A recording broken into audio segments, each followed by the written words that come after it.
गोरु गाई भल मंद हेले जे डाकीदेले भी माँ शुणती किंतु मो निज अनुभूति मुझे आसिली बरुणे पाखक गोटा मोर थिला अतीत गोटे अभिलाष मोर म्यारेज पर 7-8 वर्ष खाली रही पिलापिली किसी है आठ बरुणे पाखे पुरातन ये ठाकुर बहु वर्षर आठी हूँ ठाकुर महिमा पूरा अतुलनीय कहले सरबनी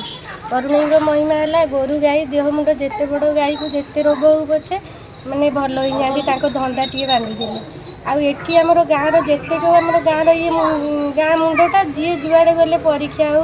पिलांकर कि किए चाकरी कि बिजनेस जी जुआड़े गले समस्ते सक्सेस होती से समस्त अवदान ये माँ को बहुत मैंने ये देखूँ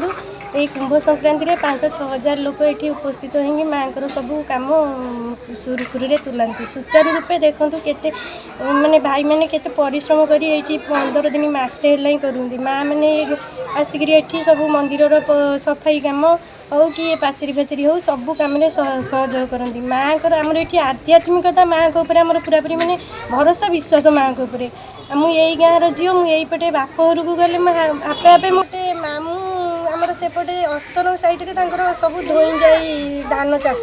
से मैंने खरा दिन ये धान करती आमर ये बरुणे अच्छा मैंने बरुणे अच्छा नारायणी मैंने भौणी बोली कहती सी आज की 43 वर्ष है बहु 10 प्राय 7-8 हजार ये आसती भक्त मैंने आसती बहु जाकजमक ठाकुराणीकर मंगला बहु ये हुए माँ प्रत्यक्ष ये जो गोरु गाई पिलापिली नौ पिलापिली जो मान नौ प्रसिद्ध माँ ये दर्शिका शुणिलु माँ अपर महिमा अच्छी गोरु गाई अधिका गोरु गाई महिमा अच्छे कौन कह हाँ गोरु गाई बर्तमान गोरु गाई तो प्रसिद्ध दिए जिते गोरु गाई दिह मुंड भल मंद जहाँ हुई माँ को गोटे ये धारणा बांधिदेले से जिते जहाँ हो गोरु गाई भल हो जाए आपको किसी अच्छी किसी अनुभूति केमती अच्छी गोरु गाई तार किसी अनुभूति तथा मोर तथा 30-35 वर्ष है पूजा कला जेजे आम जेजे बापा थे सी प्राय सत्यनारायण पंडा प्राय 90-95 वर्ष पर्यटन से पूजा करते अंते बुढ़ा अंते मु पूजा करुँच आज की 35-40 वर्ष पाखापाखि है पूजा कर 40 वर्ष भितर आप माँ किसी अलौकिक सेमती किसी मु देखनी प्राय मुझे पिला दिन जन्म होती मुझे जानी नी बरुणे बुढ़ी बापा मान शुणी बरुणे प्रसिद्ध महिमा ये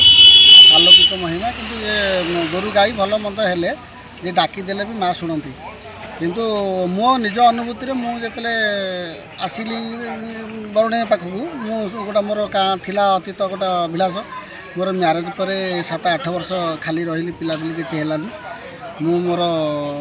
शुणिली जे इठी जड़े बाबा बरुणे को हुकुम दौरान ना नीलमणि बाबा संस्पर्श आसिली सी आसला सी आमर अति परिचित से मत से देले 15 दिन मत कि नदे मेसेज को देले कि खायापी जड़ीबूटी किछि दिन पर मोर पुओटी रहा पेटे पुओटी है पुओटी है मो भौणी भी से अवस्था है भौणी भी उपकृत है ये आसी तापर आउ गोटे मोर अनुभूति अच्छे अति अनुभूति आउ जड़े मोर लाइफ जीवन जड़े यही पाटपुर अति निकटस्थ लोक ना शंभु साहू से बर्तमान एमती बहुत दिन पर मेडिकल तक साइंस फेरई नहीं बर्तमान तुम पिलापिली किसी हम ना बर्तमान से सुकुमार मित्र आमर जे सब बड़ प्रोफेसर पाखर भी निराश होते होगा मुझे आसती मत कहले मुझे संभव आपंकर पिलापिली कौन है मैंने आज्ञा मोर पिलापिली किसी है डॉक्टर मना करदे आम ठाकुर रही बोले ना ये भूल कथा तुम घर पाखे तुम बहु लोक उपकृत होती तुम उपकृत हो पारनि आ केमती आज्ञा मुझे आज चल जा मुझे मुझे आज बाबा हूँ आज कुंडे हाट से हाटे थी चल देखा करवा देखा कला प्रभु देखा नीलमणि बाबा देखा देखली सी आठ के प्रश्न पचारे पर सब मानिले कहले ये हूँ ना तुम घर पश्चिम कांथपटा गोटे गोटे अच्छी छिड़ी घर दे करना ना ना आज्ञा करनी ना से दोष रही तुम कि पिलापिली हम जहाँ मो गोष्ठी कहूँ माँ कहते हम कि से मोर देखा देखा सी नेलापर बर्तमान 2टी सन्तान से स्त्री जननी ତେଣୁ ସେଥିପାଇଁ ମାଆଙ୍କ ପାଖରେ ମୁଁ କୃତଜ୍ଞତା ଜଣାଉଛି। ମାଆଙ୍କର ବହୁତ କିଛି ଆଲୋକିତ ଅଛି, କିନ୍ତୁ ଆମେ ଜାଣିଛୁ ଆପଣଙ୍କର ଯେତେ ଦୂର ଦୂରାନ୍ତ ବହୁ ଲୋକ ବି ଆସି ବହୁତ ଦୂରରୁ ଉପକୃତ ହେଇଯାନ୍ତି। ସେଥିପାଇଁ ମୁଁ ଏ ଅନୁଷ୍ଠାନକୁ ଧନ୍ୟବାଦ ଦେଉଛି। ମାଆଙ୍କୁ ମୋର ଅନ୍ତର୍ଗତ ମଥାନତ ପ୍ରଣାମ ଜଣାଉଛି। ଏତିକି ହିଁ ମୋର